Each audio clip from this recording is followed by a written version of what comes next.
जो घटनाक्रम बन रही है, जो परिस्थितियां बन रही है, वो हम पहुंचाने की कोशिश कर रहे हैं। तो अब कड़ियों को जोड़ा जा रहा है। बिल्कुल रविंद्र, और इसी चीज का जिक्र मैं भी कर रहा था आपसे कि आप ये देखिए कि समय बहुत महत्वपूर्ण है। अभी सिर्फ हेमंत सोरेन की सदस्यता खतरे में है।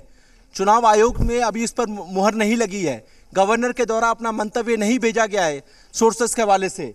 और इस बीच जो पहले से तय है 29 अगस्त को बसंत सोरेन के सदस्यता पर भी फैसला आ सकता है। तो आप समझ लीजिए, अभी एक है, बसंत सोरेन के खिलाफ अगर ये फैसला जाता है तो ऐसी सूरत में यूपीए फोल्डर के 2 विधायक हो जाएंगे, 2। लेकिन जो खबरें आ रही हैं अब झारखंड के सत्ता के गलियारे से जी कि बीजेपी विधायक दल के नेता बाबूलाल मरांडी की सदस्यता पर भी तलवार लटक रही है। बड़ी खबर है। अच्छा रविंद्र, बिल्कुल, यहां पे हम ब्रेकिंग न्यूज़ यहां पर चला रहे हैं। तहत जो मामला विधानसभा अध्यक्ष ब्रेकिंग न्यूज यहां पर लगातार चल रही है, जो जैसा भी हमारे रेजिडेंट एडिटर और हमारे सहयोगी कुमार चंदन ने बताया कि निर्वाचन आयोग सोमवार को 29 अगस्त को बसंत सोरेन के मामले में भी फैसला दे सकता है। और साथ ही साथ बाबूलाल मरांडी नेता प्रतिपक्ष हैं, पूर्व मुख्यमंत्री हैं, उनकी सदस्यता भी खतरे में है, उस पर भी कुछ फैसला हो सकता है। थोड़ा बताइएगा एक बार बसंत सोरेन और साथ ही साथ बाबूलाल मरांडी, इन दोनों के मामले क्या हैं, क्योंकि अभी तक हमारे दर्शक समझ ही रहे हैं हेमंत सोरेन का मामला हम हालांकि लगातार इन दोनों बाकी दोनों मामलों को भी लगातार बताते आए हैं, लेकिन अब चूंकि तीनों मामले क्लब हो रहे हैं, एक साथ इकट्ठा हो रहे हैं, तो दर्शकों को थोड़ा सहूलियत हो। बताइएगा बसंत सोरेन के मामला भी क्या था और दूसरी ओर बाबूलाल मरांडी का भी मामला क्या था। देखिए, बसंत सोरेन का भी हेमंत सोरेन से जुड़ा ही मामला है, ऑफिस ऑफ प्रॉफिट का ही मामला है। और इसको लेकर के इससे पहले भी कई हियरिंग हो चुके हैं और 29 तारीख को चुनाव आयोग ने डेट दिया है। तो अब ऐसे में आप समझ सकते हैं कि बसंत सोरेन की सदस्यता को लेकर के भी तलवार लटक रही है। दूसरी तरफ जो जानकारी आ रही है रविंद्र, क्योंकि हमें तेजी से रांची भी पहुंचना है, इसलिए हम ट्रैवल भी कर रहे हैं पैदल, जहां तक 2 किलोमीटर दूर गाड़ी लगवाई गई है वहां तक पहुंचने की कोशिश कर रहे हैं। तो आपको बता दें कि बाबूलाल मरांडी, बड़ी खबर यह है कि बाबूलाल मरांडी जो बीजेपी विधायक दल के नेता हैं, लीडर ऑपोजिशन इसलिए नहीं हो पाए क्योंकि अभी तक विधानसभा में उन्हें मान्यता ही नहीं दी गई कि उनका पार्टी का विलय बीजेपी में हुआ। इस मामले को लेकर के सुनवाई बिल्कुल इस मामले में दल बदल कानून के तहत जो है, इस मामले में ऑलरेडी विधानसभा अध्यक्ष सुनवाई कर रहे हैं। जो खबरें आ रही है ये भी सोर्सेस के हवाले से खबरें हैं, और जो बीजेपी कैंप के नेताओं से हमने बात की, जो हमारे सोर्सेस हैं, उन्होंने इस बात को माना है कि बाबूलाल मरांडी की सदस्यता अगले हफ्ते जा सकती है। ये उन लोगों ने पहले ही अनुमान लगा लिया है और उसके अनुरूप वो तैयारी कर रहे हैं। तो ऐसा नहीं है कि सिर्फ विकेट सदस्यता जो है सत्ता पक्ष की जा रही है, विपक्षी कैंप में भी जो है खलबली है। हाँ, क्रिकेट होगा तो दोनों टीमों की विकेट गिरेगी, सदस्यता जा सकती है।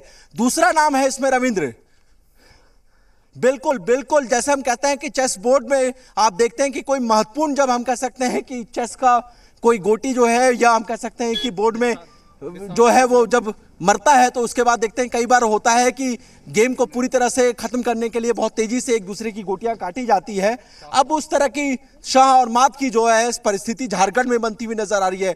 दूसरा एक और नाम है बीजेपी कैंप से, अच्छा, दूसरा नाम है समरीलाल का, बीजेपी के कांके से विधायक है, उनकी सदस्यता पर भी तलवार लटक रही है।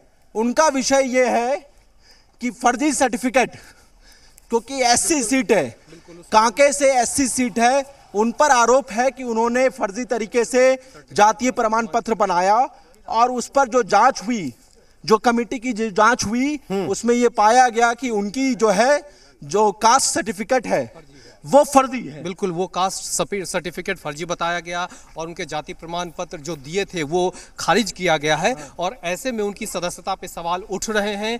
मामला भले ही विचाराधीन हो, मामला भले ही, लेकिन कहीं ना कहीं जब ये शतरंज की बिसात बिछेगी, ये मामला भी विधानसभा अध्यक्ष के पास पेंडिंग है क्या? सभी लोग आएंगे, क्लियर कर दीजिएगा। दूसरा इसमें ये मामला रविंद्र विधानसभा अध्यक्ष के पास से 3 महीने पहले ही, तकरीबन 3 महीने पहले, एग्जैक्ट डेट हम कंफर्म करके दर्शकों तक बताएंगे।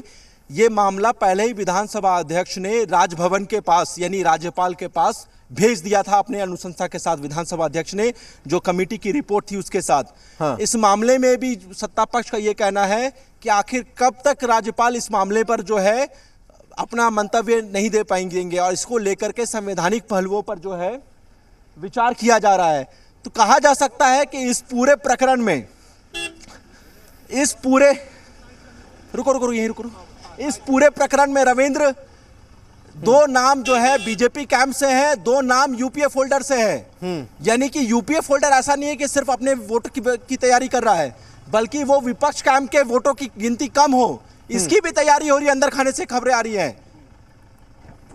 तो ये बहुत बहुत बड़ी रविंद्र 30 सेकंड का वक्त चाहिए, हम गाड़ी में ताकि हम लोग बिल्कुल आप गाड़ी के अंदर एंटर हो। यहाँ पे मैं थोड़ा सा जो अभी तक आपने जानकारी दी है दर्शकों को बता देता हूं। तो मनीष मेहता हमारे रेजिडेंट एडिटर, चंदन और आशीष तिवारी हमारे दो सहयोगी भी लगातार इस पूरी खबर पर बने हुए और इस मौसम में और इस परिस्थितियों में कैसे पूरी कवरेज कर रहे हैं। जैसे ही गाड़ी निकलती है या कहीं की बसें निकलती हैं सीएम हाउस से और यहाँ डूमरगढ़ी में पहुँचती हैं, यहाँ लतरातू डैम में, वो तस्वीरें भी आपको दिखाएंगे। इस वक्त की अपडेट आपको 2-3 हम दे देते हैं। पहली बात यह कि जो लाव लश्कर था, जो कॉन्वॉय था, जो काफिला था विधायकों का यूपीए के, वो रवाना हो चुका है रांची के लिए। 8:30 बजे एक बैठक होने वाली है महत्वपूर्ण विधायकों की एक बार फिर से, और ये सभी जब रांची पहुंचेंगे तो उसके बाद 8:30 बजे एक बैठक का एक मीटिंग बुलाई गई है विधायकों की। और दूसरी तरफ कुछ और अपडेट्स निकल कर आ रही हैं, वो ये कि अभी तो मामला अगर हम मुख्यमंत्री हेमंत सोरेन से जुड़ा हुआ देखें तो उस पर फैसला आना बाकी है, या कहीं कि फैसला आ चुका है लेकिन उसकी घोषणा होना ही बाकी है, अभी उसकी जानकारी मिलना भी बाकी है। दूसरी ये जानकारी जो सूत्रों से आ रही है वो ये, पहली बात कि सोमवार को यानी 29 अगस्त को हो सकता है कि बसंत सोरेन भाई हैं हेमंत सोरेन के, और उन पर भी ऑफिस ऑफ प्रॉफिट का एक मामला चल रहा था। चुनाव आयोग में इसका मामला है, चुनाव आयोग की तरफ से इस मामले में भी फैसला आ सकता है। सोमवार की टाइमलाइन माननी जा रही है, सूत्र के हवाले से जानकारी मिल रही है। दो डेवलपमेंट दूसरी तरफ भी हैं। दरअसल बीजेपी के विधायक दल के नेता बाबूलाल मरांडी, जिनको लीडर ऑफ अपोजिशन का ये कहें कि स्टेचर नहीं मिला विधानसभा अध्यक्ष की तरफ से, दल बदल कानून के चलते वो मामला लगातार चलता ही रहा। फिलहाल उसके संबंध में यह खबर है कि उनकी सदस्यता खतरे में है, बाबूलाल मरांडी की। और दूसरे कांके विधानसभा सीट से, जो कि सुरक्षित सीट है, यहाँ अनुसूचित जाति सुरक्षित सीट है, समरी लाल, उन पर यह आरोप है कि उनकी भी सदस्यता खतरे में है। आरोप उन पर यह लगा है कि फर्जी सर्टिफिकेट बनाया उन्होंने, फर्जी दस्तावेज उन्होंने जाति से संबंधित अपना दिया और उसी आधार पर चुनाव लड़ा। और उसके बाद जो जानकारी मिली हमें उसके मुताबिक ये कि विधानसभा अध्यक्ष में की तरफ से इस मामले को पूरा गहनता के साथ देखने के बाद अपना फैसला राजभवन में दे दिया गया। 3 महीने करीब आसपास वक्त हो चुका है, वो भी मामला पेंडिंग है। ये आप ग्राफिक्स के जरिए जो झारखंड विधानसभा की स्थिति है वो भी समझ सकते हैं कि 82 विधायक हैं झारखंड विधानसभा में, और बहुमत के आंकड़े की अगर यहाँ पर बात करें तो मोटा मोटी 42 यहाँ पर विधायकों की ज़रूरत पड़ती है बहुमत के लिए।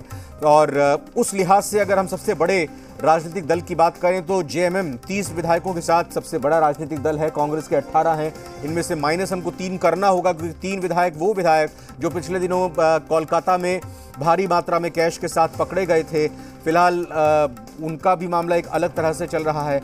दूसरी तरफ अगर सीपीआई-एमएल की बात करें, 1 विधायक इनका बनता है, एनसीपी के भी 1 विधायक होते हैं।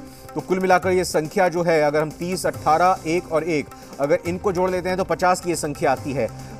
इसमें हम जो 3 विधायक हैं कांग्रेस के कैश के साथ पकड़े गए, उनको भी हम यहाँ पर जोड़ रहे हैं। अब इसमें फिर घटाते जाइए आप, 3 अगर यहाँ से ये घटाते हैं, या अगर इसमें हेमंत सोरेन की सदस्यता जाती है, एक वो हटते हैं, अगर एक और फिर हट जाते हैं तो ये आंकड़ा 46 तक आ जाएगा। उसके बाद अगर बीजेपी की बात करते हैं, 26 विधायक बीजेपी के हैं, एजेएसयू के 2 विधायक हैं, और अदर्स के निर्दलीय के भी 2 विधायक यहाँ पर हैं। और अगर बीजेपी के बाबूलाल मरांडी की सदस्यता जाती है तो ये घट जाएगी। तो कुल मिलाकर जो मुख्य तौर पर सबसे बड़ी निगाह जो है वो मुख्यमंत्री हेमंत सोरेन को लेकर आने वाले फैसले की है। जो फैसला पब्लिक डोमेन में आना है, जब वो फैसला आएगा तो जाहिर तौर पर अगर सदस्यता रद्द होती है, जैसा कि कहा जा रहा है, कयास लगाए जा रहे हैं, सूत्रों से जानकारी मिल रही है कि उनकी सदस्यता रद्द हो सकती है, तो उसके बाद फिर इस्तीफा जाहिर तौर पर देना पड़ेगा हेमंत सोरेन को। और क्या नई सरकार का गठन होगा, फिर उसमें कौन 6 महीने से पहले यहाँ पर विधायक बनेगा, या कहें कि 6 महीने तक उनको चुनाव लड़कर, अगर उनके चुनाव लड़ने पर रोक नहीं लगाई जाएगी। और सूत्रों से जो जानकारी मिल रही है उसके मुताबिक हेमंत सोरेन को चुनाव लड़ने से नहीं रोका गया है, उन पर रोक नहीं लगाई गई। हाँ, उनकी मौजूदा जो विधानसभा की सदस्यता है